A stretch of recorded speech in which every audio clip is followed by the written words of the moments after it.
আজ আমরা বিশেষভাবে সৌভাগ্যবান এবং সম্মানিত যে বাংলাদেশের তিনবারের নির্বাচিত প্রধানমন্ত্রী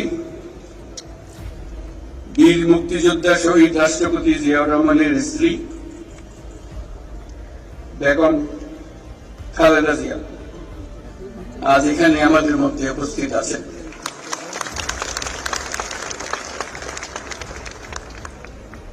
এক যুগ ধরে তিনি এই মহাসম্মেলনে অংশগ্রহণ করার সুযোগ পান নাই, আজকে সুযোগ পেয়েছেন। আমরা সবাই আনন্দিত এবং গর্বিত যে আমরা এই সুযোগ দিতে পেরেছি আপনাকে।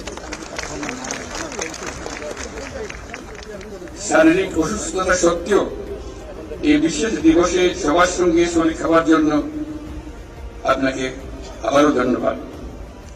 আমরা তার আশু রোগমুক্তি কামনা করছি এবং এই অনুষ্ঠান